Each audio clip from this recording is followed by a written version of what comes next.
third visit to the chiropractor, and now I was making this kind of shoulder move, and he said, "Don't be a boxer. Stop blocking my technique," or whatever he said. And then he said, "Since you're doing that," it was kind of a reflex that I came up with my elbow.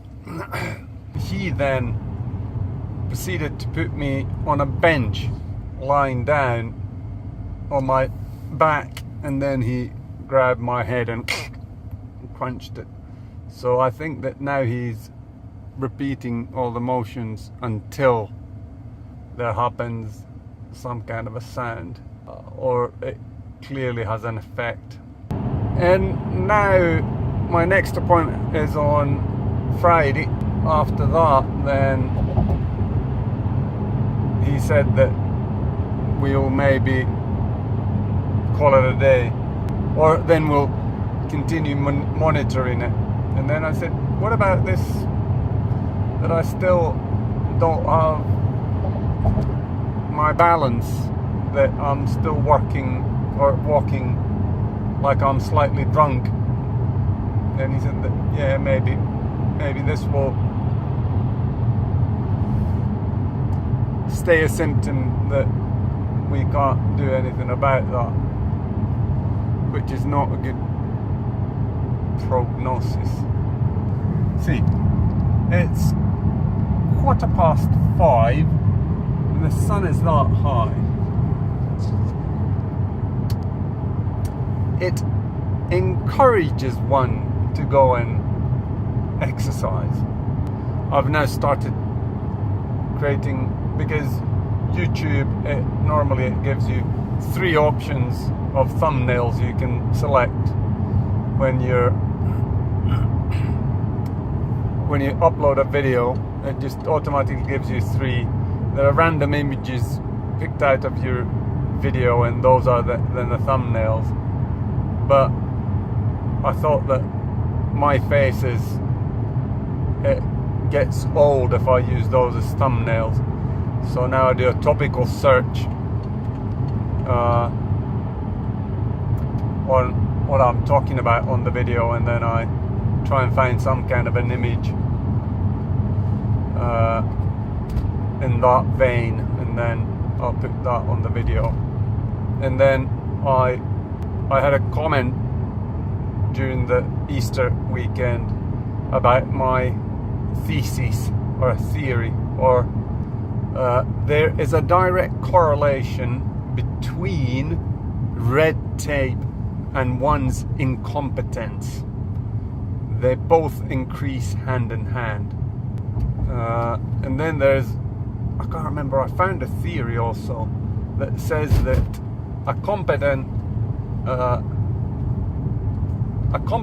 employee, given a larger organization, a competent employee will always be promoted to the next level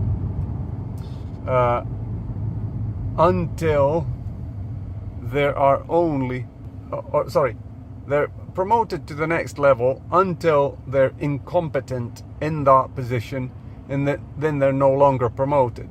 So this trend, when it continues long enough, it results in the organization, especially in the management level, that they're incompetent people, that would just be filled with, was it Ryan theory or thesis? I can't remember.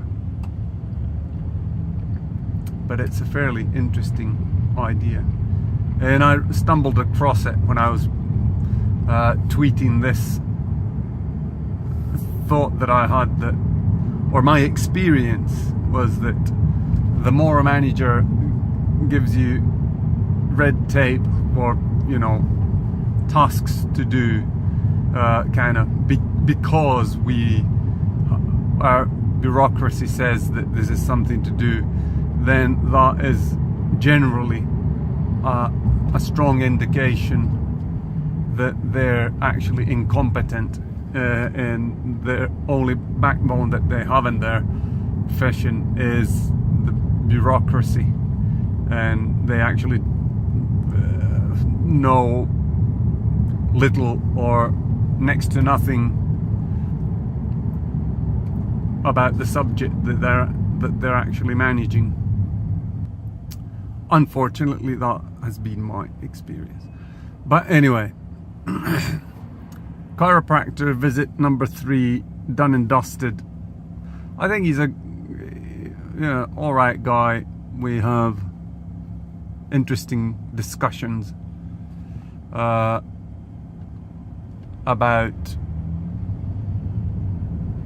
a lot of things. This used to be my cycling route when I worked at EMC. This here, Lehtisaari, Kuusisaari, or I think this one here, the first one is called Kuusisaari. Then there's a small bridge, and then there's another island, which is Lehtisaari. And we're coming into Munkkivuori. Yeah, this is Lehtisaari. I said the wrong way around. It's not Kuusisaari. But when I used to work at EMC, which was over there, over the bridge, or the opposite, in Lauttasaari, basically, I cycled through here quite often. It was 17 kilometers to our home from EMC, and 17 kilometers one way. And if you cycle the whole week, and with the kind of attitude that I had, that it's no point in taking it easy, you just need to go full on always, that relentless. Come Friday, if you've done it the whole week, it would be too much. It just was unpleasant. But if somebody's watched the videos or recollect, EMC was the first time when I actually had a clear symptom of MS that affected my walking. That now, this particular symptom I rarely have, and if I have it in a milder form when I'm sleeping. It's this kind of jerky motion when I get up. When I was at EMC, I think I was going to the loo, and it was a big open office space, and I got up, started walking towards the loo, and it was, I think, first 5 steps or something like that. It just completely horrible, and it worried me for a minute, but then, stupid me, I completely ignored it and continued on my Western diet of meat and fat and cream and dairy and all the lovely things in this world that I now think make me sick.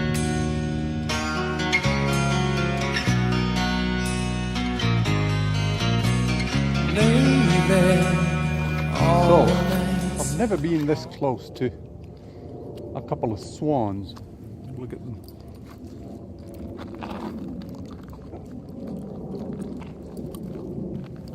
They're a regal bird.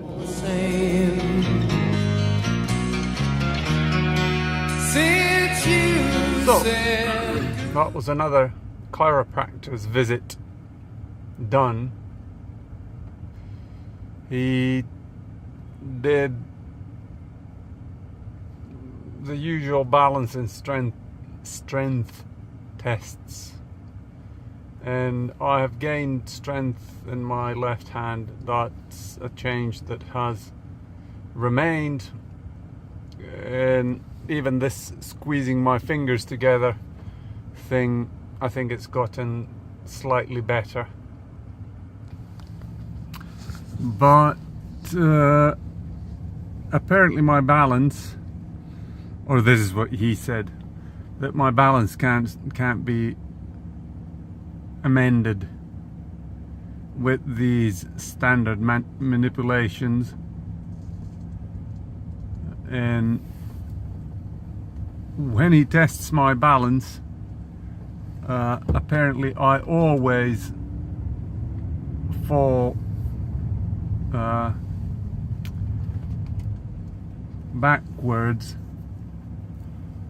to the right, and this indicates that, well, surprise surprise, that there's an imbalance going on.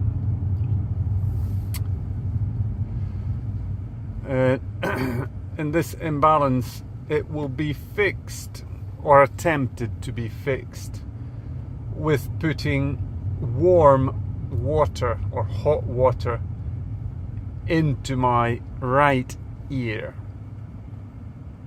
And apparently this treatment causes horrid imbalance. It causes the sensation of vertigo, and the whole room starts spinning in you. I asked him that, will this cause me to vomit? And he said that given that you don't have any basic illness, it most likely won't make you vomit. So let's see. But yeah, if I get my, what do you call it? Because nowadays I notice that in the weirdest situations, for example today, I was waiting for the elevator, and for some reason I felt that I'm falling backwards, and I had to take corrective steps. And to me, that, you know, the mental image that I got of myself doing that was that I was completely drunk, and this was at work, which is very unpleasant. So definitely, if they can, it's next Friday, so normally he's been very consistent. Oh yeah, I was commenting about his frequency of visits, and I said that you tend to have a more kind of, you're more frequent in your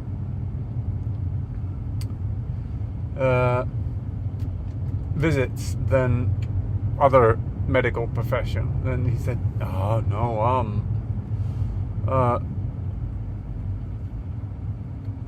what do you call it, I see my patients fairly rarely. That I have friends or colleagues that meet their patients 4 times a day. Yeah.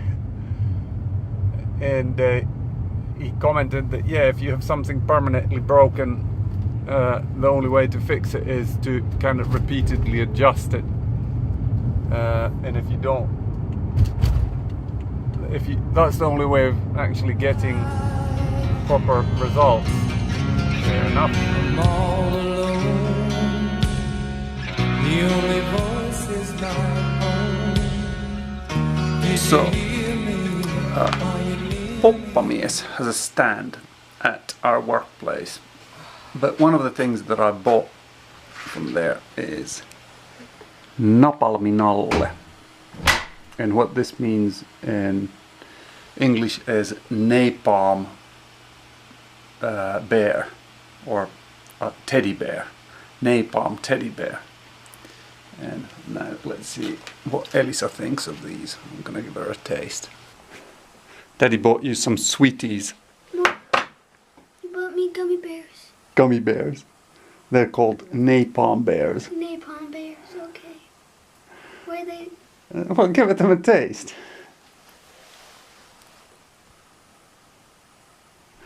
Please! Don't put that back in there. It's all right. It's just slightly. It's got chili in it. Why? You ruined these gummy bears. I think they're quite nice. They have a bit of heat in them. A little bit. Yeah. If you eat these, you'll grow accustomed to spicy food, which your daddy always makes for you. But you don't have to ruin gummy bears. Well, it's a trick way of getting you to like spicy stuff. It's hidden in a They're candy. even like Coca-Cola. What's something Coca-Cola taste?